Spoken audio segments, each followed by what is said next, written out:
Yeah, good morning. This is Bang Bang Hill. Please press the like button and subscribe. Yeah, I had a long day yesterday, but a good day, really, really good day. I went over to North London and I had to do a big podcast with a company called Ladbible. They're fantastic. They do everything correct. We went to the studios. It was in a pub. It was in the top floor of a pub, and they had about 5 cameras. They had about 10 people working, just doing a podcast, yeah. Really, really good. I loved it, man. I felt so comfortable. The people that were talking to me, you felt just at ease, yeah. There was no rushing about, just take your time. And I was with a geezer called Chris Lambrianou. Chris Lambrianou was one of the ones who got involved with the craze. He was I think he was the one that drove Jack the Hat away when the craze stabbed him up. I learned such a lot on that podcast about people that were my friends in prison, like Ronnie Bender. I always thought Ronnie Bender was the one that gave the craze the knife to kill Jack the Hat, but it wasn't, yeah. So, and it was Ronnie Hart. And it's crazy, isn't it? Like, so you're learning all the time. You're doing a podcast and you're learning from these people. You think, crikey, all them years back that he was involved with the craze, they got pulled in. I mean, he got 15 years, and his brother Tony, 15 years recommended. They do 15 years, yeah. So, and they didn't do, and all they done really was get the body, clean the house up, and get. I suppose, I don't know. It's the way they are, the judges in them days, especially Melfi Stevens. Melfi Stevens was one of the hardest judges you could ever meet. I mean, him and that Denning, Justice Denning, I think that was the worst 2 judges at the Bailey.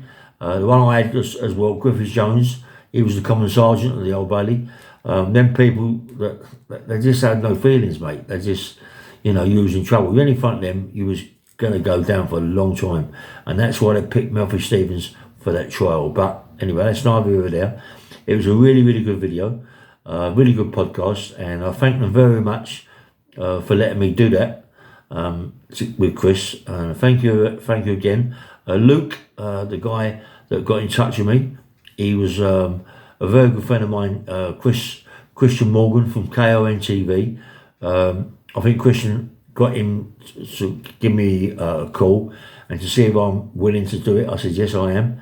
And this Luke's a nice guy. He's into the bodybuilding now. He showed me a few pictures.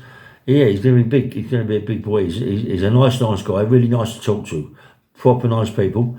Also, while I was sitting down there, we were sitting down there and waiting to go upstairs. There's someone else doing a podcast, and I was around Christian Lambrianou, all his people. I was with Terry Haley, my mate. Terry's like a gentleman. He's a proper man, mate. He's my best mate ever.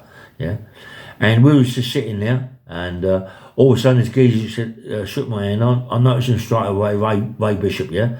Ray Bishop is a gentleman. He owns a big company. I think it's Armour UK Scaffolding. I mean, I was talking to him. I said, how many lawyers you got now then? I mean, I remembering one.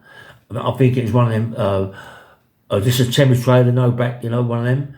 And now he's got 14 to 15 lawyers. So his company is doing really well. I'm not quite sure. I think he comes from Essex Way, Kent Way, Armour UK. Remember that scaffold company, and he really is good what he does.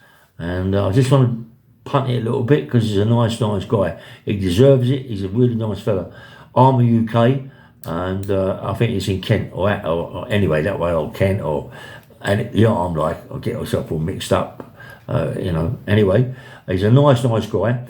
Please look at it, and if you like it, phone him. Anyway, I see a little, this, what's it called? Is it Liquid Bullet? They got young Jimmy Tibbet on it again. He's done a part 1. Now he's done a part 2 yesterday. And now he's done a part 3.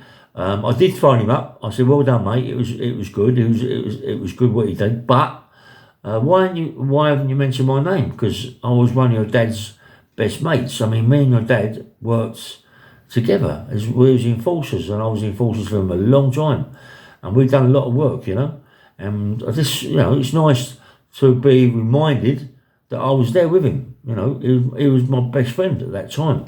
He was like my brother, mate, you know what I mean? And not to be mentioned, but to mention everybody else, Terry Coombs, Terry Sharp, Gypsy Tom, all them sort of people. And I never even got a mention, so it upset us a bit. It's a little bit upsetting, I remember seeing the film that once, it's similar. When Rocky, Sylvester Stallone, it was when he retired, and who was that guy? Yeah, he got a boxer, didn't he? I forget the guy's name now. He got a boxer, and he trained him.